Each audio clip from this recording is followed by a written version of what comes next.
this video, we will explore the setup of the TriCaster hardware, including all external audio and video inputs and outputs. Let's start by examining what comes in the box. You get the TriCaster itself, a USB keyboard, a box of accessories, and a quick start guide.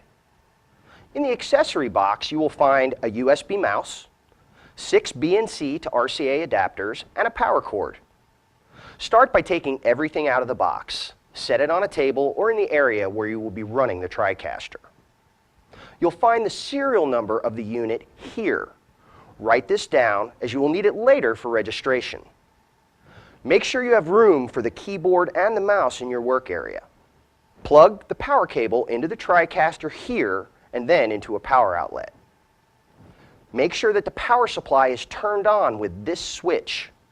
If you try to turn on the TriCaster and get no response from the power button on the front of the machine, make sure the power supply is turned on. The TriCaster requires at least one monitor to use as a main user interface.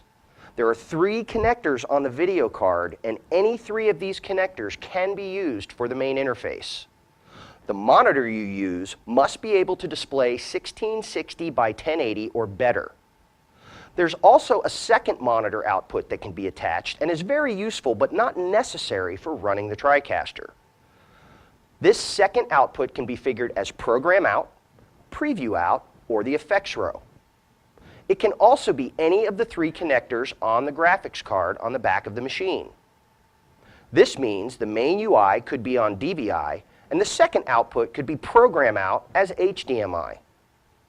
Even though there are 3 connectors on the graphics card, only 2 are to be used. Once 2 monitors are connected, leave the 3rd connector unused.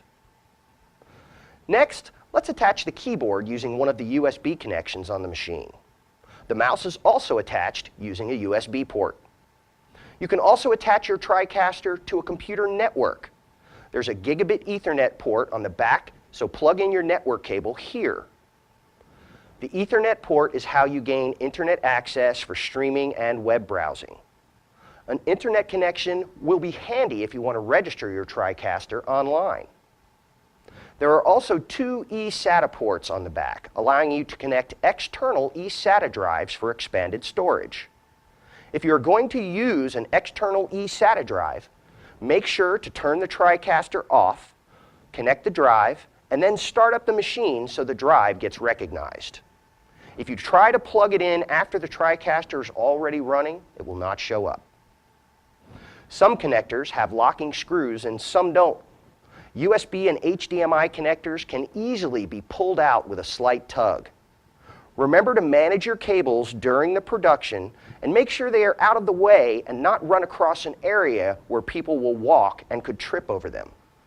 Not only is this a danger as a tripping hazard, but it could also pull the cables out of the TriCaster during a live production. Video comes in many formats and resolutions, and the TriCaster works with most of them right out of the box.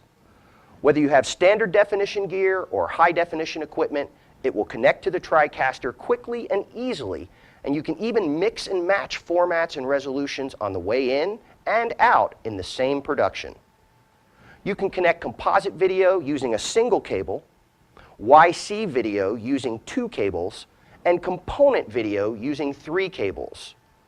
You can also convert 2-cable YC video into a standard S video connector using an adapter not included. If using standard definition equipment, you can use any of the 3 formats, but high definition video will only come in through component. The TriCaster features locking BNC connectors for video inputs and outputs, and these are an industry standard. But often, cameras have RCA-style connectors on the cables that come with the camera. In the box, you will find RCA to BNC adapters. These will convert the RCA cables to BNC for connection to the TriCaster. If you need more than what is supplied, they are available from electronics retailers online. Push the adapter onto the connector on the TriCaster and twist it until it clicks.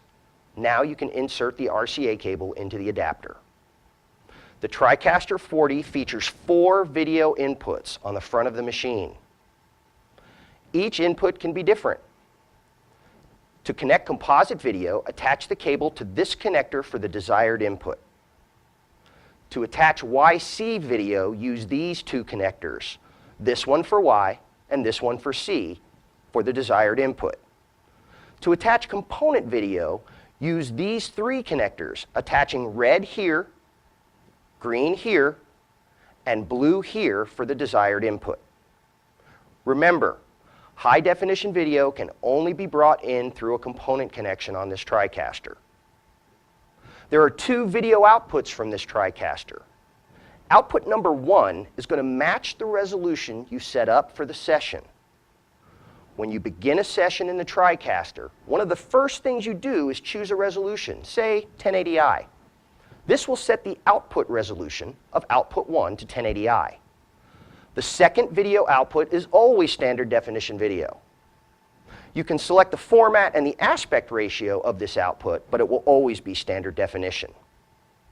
Your two output formats are either composite and YC or component, as composite and YC use one or two of the connections, and component uses all three of them.